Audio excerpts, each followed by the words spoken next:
না করতে যুদ্ধ জিততে পারতো না কেউ।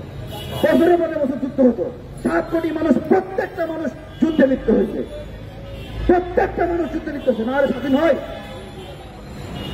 বলছি যে জন্য 1971 সালে আমার বগুড়া জেলায়, বগুড়ার প্রত্যেকটি কাঁসা, স্বর্ণ, চাঁদি, রূপার দোকান লুটপাট করেছিল ইন্ডিয়া।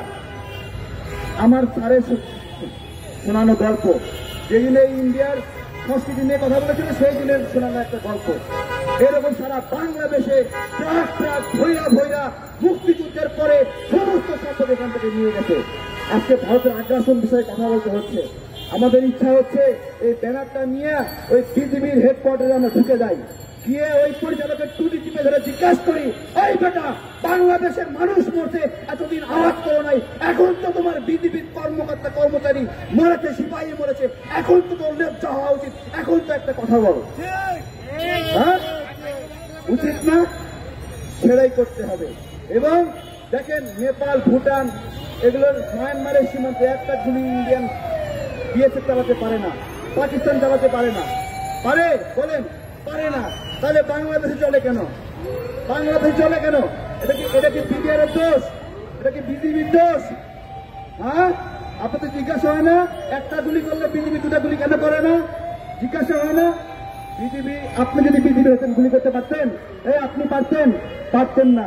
বিজিবি গুলি করবে কি করবে না গুলির বিপরীতে, এটা হলো রাষ্ট্রীয় সিদ্ধান্ত, এটা স্বরাষ্ট্র মন্ত্রণালয়ের সিদ্ধান্ত। সেখান থেকে গ্রিন সিগন্যাল দেয় কিনা?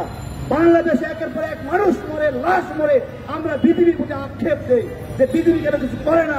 আরে ভাই, বিজিবিকে করতে বললে না করবে। যেই বিজিবি, যেই বিডিআর জিয়াউর রহমানের সময় করতে পারছে, সেই বিডিআর এখন কেন করতে পারে না? বোঝেন না? এখন বুঝেন না? সতীর্থ বিক্রি করে দিয়ে আসছে, বলে স্বামী স্ত্রী, স্বামী স্ত্রী। আরে স্বামী স্ত্রীর সম্পর্ক না, এটা পরিতা এবং সত্তরের সম্পর্ক।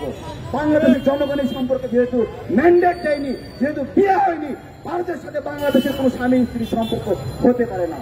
আমরা বিজিবিকে অনুরোধ করছি, বাংলাদেশের জনগণের সাথে খেলতে আসবেন না, মারাতে আসবেন না। ওই সীমান্ত থেকে আবার যদি ঢাকায় দেখি, ওই দিন ঢাকাবাসী আপনাদেরকে দাবরানি দিব আমরা। সীমান্তে বিএসএফ কে নিয়ন্ত্রণ করতে পারেন না, ঢাকায় রাজনীতি নিয়ন্ত্রণ করতে আসবেন। এরপরে যদি ঢাকায় ঢোকেন রাজনীতি নিয়ন্ত্রণ করার জন্য, প্রথম প্রতিরোধ বিজেপির বিরুদ্ধে হবে। তারা নিজেদেরকে রক্ষা করতে পারে না, জনগণকে রক্ষা করতে পারে না, দেশের মানুষকে রক্ষা করতে পারে না। খেয়ে খেয়ে মোটা তাজা হয়ে ছাগলের তরু ছাগলের রূপান্তরিত হয়ে যায় একটা।